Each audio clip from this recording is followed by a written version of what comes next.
नमस्कार, मैं हूं धर्मेंद्र। आप देख रहे हैं online news India.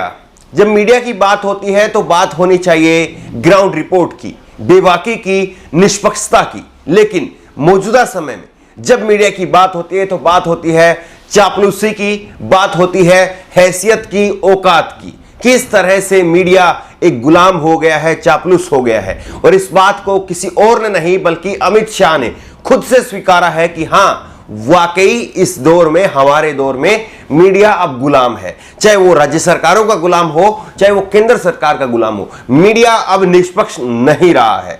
ABP news की एक वीडियो आपको दिखाते हैं। वो एबीपी न्यूज जो कहता है कि आपको रखे आगे, लेकिन एबीपी न्यूज किस तरह से बार बार अमित शाह के हाथों अपनी बेइज्जती कराता है और बेइज्जती कराने में अपने आप को आगे रखता है। क्या ये वाकई जो है ये एबीपी न्यूज के लिए कहा जाना चाहिए? ये बड़ा सवाल है। लेकिन एबीपी न्यूज के एक वीडियो आपको दिखाते हैं। एबीपी न्यूज गंगा की वीडियो है जिसमें अमित शाह से सवाल पूछा गया कि भीड़ आपकी जो रोड शो में है, ये कल ममता बनर्जी के साथ में थी, आज आपके साथ में है।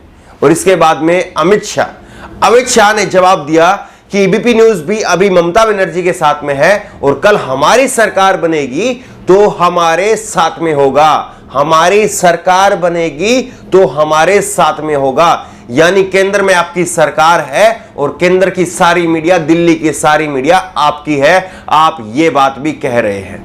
ये अमित शाह ने जाने अनजाने में इस बात पर भी उन्होंने अपनी मोहर लगा दी। पहले आप एबीपी न्यूज की, ऐसा नहीं है कि एबीपी न्यूज ने पहली बार अमित शाह के हाथों अपनी फजीयत कराई है। पंकज झा एबीपी न्यूज के रिपोर्टर हैं, सीनियर रिपोर्टर हैं, और उन्होंने गोरखपुर के अंदर 2019 के लोकसभा चुनाव से पहले ये एक इंटरव्यू लिया था और उस इंटरव्यू में उन्होंने सवाल पूछा था। ये पुरानी वीडियो है लेकिन आपको एक लिंक दिखा रहे हैं कि कैसे अमित शाह और एबीपी न्यूज दोनों एक दूसरे की कैसे इज्जत करते हैं, या फजीयत करते हैं, या गुलामी करते हैं, या निष्पक्षता के साथ में खबरें दिखाते हैं। ये दिखाने के लिए आपको, ये पुरानी खबर है लेकिन याद दिलाने के लिए आपको दिखा रहे हैं। इसमें गोरखपुर के अंदर पंकज झा ने सवाल पूछा कि अमित शाह जी, आप यहां पर रोड शो कर रहे हैं लेकिन बंगाल के अंदर बवाल मचा हुआ है। तब भी जो है वो बंगाल में हिंसा हो रही थी। ये बंगाल से जुड़ा हुआ ये वीडियो है। और उसके बाद में अमित शाह ने, जो मीडिया इंचार्ज हैं बीजेपी की, मौर्य, और उनको बुला करके कहा था। और भाषा की शैली आप देखिए, अपने ही सहयोगी को ये इज्जत नहीं दे सकते तो आपको क्या इज्जत देंगे। इन्होंने मौर्य को बुलाया कि ओ मौर्य इधर आओ, इसको बंगाल का इंटरव्यू लेना है। हमने इसको गोरखपुर का इंटरव्यू लेने के लिए बुलाया है, ये बंगाल की बात कर रहा है। इस तरह की बात, तब भी वो एक भारतीय जनता पार्टी के राष्ट्रीय अध्यक्ष थे और आज वो गृह मंत्री हैं, लेकिन बदलाव नहीं आया। कहते हैं कि इंसान की जो फितरत होती है वो इसका पीछा नहीं छोड़ती है। अगर आपकी फितरत में, अगर आपके नेचर में आपको इज्जत देना है, आप किसी को इज्जत दे करके ही बात करते हैं, आपकी नेचर ये है, तो फिर आप कहीं पर भी, किसी भी पद पर, ओहदे पर पहुंच जाए, आप इज्जत देकर ही बात करेंगे। लेकिन अमित शाह जी के साथ में दुर्भाग्य से ऐसा होता हुआ नजर नहीं आ रहा है। आप ये वीडियो देखिए, किस तरह से अमित शाह जी ने एबीपी न्यूज के रिपोर्टर को उस समय पर जलील किया था, लेकिन जलील होने के बाद में भी ये लोग किस तरह से मुस्कुराते हुए बाहर निकलते हैं और कहते हैं कि देखिए एक्सक्लूसिव बातचीत है, अमित शाह जी ने बड़ा बात कही है, ये है वो है। लेकिन सच्चाई क्या है? अगर आपको लग रहा है कि केवल अमित शाह जैसे कुछ लोग हैं बीजेपी के अंदर, केवल वही मीडिया के प्रति इस तरह का व्यवहार रखते हैं, केवल वही मीडिया को इस तरह की भाषा के साथ में संबोधित करते हैं, तो आपको एक वीडियो और दिखाते हैं। कैलाश विजयवर्गीय, और इनका संबंध भी बंगाल से है। कैलाश विजयवर्गीय इस वक्त बंगाल के प्रभारी हैं और कैलाश विजयवर्गीय के बेटे आकाश विजयवर्गीय, उन्होंने इस वक्त में बल्ला चला करके एक अधिकारी की पिटाई की थी। वो वीडियो वायरल हुआ था। बल्लेबाज विधायक उनको नाम दिया गया था। लेकिन न्यूज 24 के एक रिपोर्टर ने इनसे सवाल कर लिया कि आपका बेटा बल्ला चलाते हुए दिख रहा है तस्वीरों में, क्या कहेंगे इस पर? तो इन्होंने कहा था जज मत बनिए तुम्हारी, और यहां तक तो बात ठीक थी कि चलिए जज मत बनिए, आप इस तरह की बात, चलिए किसी को बोल देते हैं कि मीडिया वाले अक्सर जज बनने की कोशिश करते हैं, चलिए बात मान लिया। लेकिन उसके बाद में इन्होंने कहा कि तुम्हारी हैसियत नहीं है, तुम्हारी औकात नहीं है। ये औकात, ये हैसियत, क्या ये शब्द राजनेताओं को सूट करते हैं? और खास करके उन लोगों को, जिन लोगों को इन्हीं मीडिया के बूते पर, इतने बड़े स्थान पर वो लोग बैठे हैं।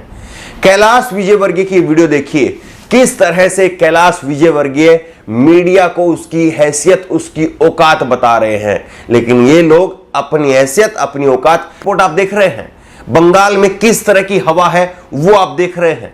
लेकिन उसके बावजूद मीडिया किस तरह से बंगाल के अंदर सरकार के साथ में मिलकर के यहां पर ध्रुवीकरण करने की कोशिश कर रहा है, शर्म आनी चाहिए।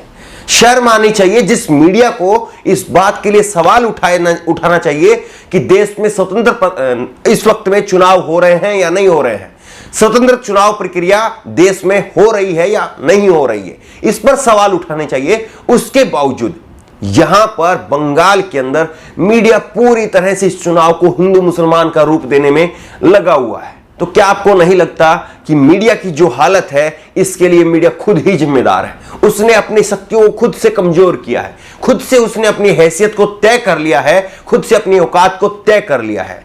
वरना आप बताइए, अगर बंगाल में जो कुछ है, बंगाल में जो ग्राउंड रिपोर्ट है, अगर उस ग्राउंड रिपोर्ट को ये लोग सबके सामने रख दें तो इन नेताओं की हैसियत क्या है वो सबके सामने आ जाएगी। लेकिन प्रोपेगेंडा चलाना है, पैसा कमाना है, इसीलिए बंगाल की ग्राउंड रिपोर्ट को ना दिखा करके बल्कि उस ग्राउंड रिपोर्ट के अंदर हिंदू मुसलमान का एंगल किस तरह से घोल करके दिखाया जा रहा है, यह सब आपके सामने है। हम लगातार ग्राउंड से खबरें आप तक पहुंचा रहे हैं और ग्राउंड पर खबरें करना काफी मुश्किल होता है, लेकिन उसके बावजूद ग्राउंड से लगातार सीमित संसाधनों के साथ में आपको खबरें पहुंचा रहे हैं और लोगों से बार बार ये सवाल कुरेद करके पूछ रहे हैं, क्या वाकई आपको लगता है बंगाल में आपको बंगाली मुसलमानों से या देश के मुसलमानों से आपको खतरा है? और लोग जो जवाब दे रहे हैं वो पूरी तरह से वैसा का वैसा जवाब आपके सामने हम रख रहे हैं। लेकिन उस सब के बावजूद यहां पर ध्रुवीकरण की लगातार कोशिश हो रही है और वो कोशिश में साथ कौन दे रहा है? वो कोशिश में साथ दे रहा है ये मीडिया चैनल। इसलिए इन मीडिया चैनल के साथ में जो कुछ हो रहा है, इन्होंने जो बोया है उसी को लोग ही काट रहे हैं।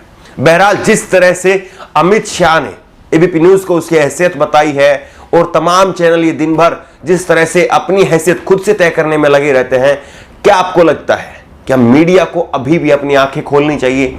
अभी भी वक्त है कि अगर ये लोग ग्राउंड रिपोर्ट सही से दिखाएं तो इनकी हैसियत, इनकी औकात कुछ ठीक हो सकती है। आपकी राय क्या है? नीचे कमेंट बॉक्स में अपनी राय जरूर दें और इसी तरह की तमाम खबरों के लिए ऑनलाइन न्यूज इंडिया को सब्सक्राइब करें, साथ में जो बेल आइकन है, घंटी, उसको जरूर दबाएं ताकि जैसे कोई वीडियो अपलोड करें उसकी नोटिफिकेशन आपको तुरंत मिल सके। धन्यवाद। इस खबर को अभी लाइक करें, शेयर करें, अभी चैनल को सब्सक्राइब करें और घंटी जरूर दबाएं।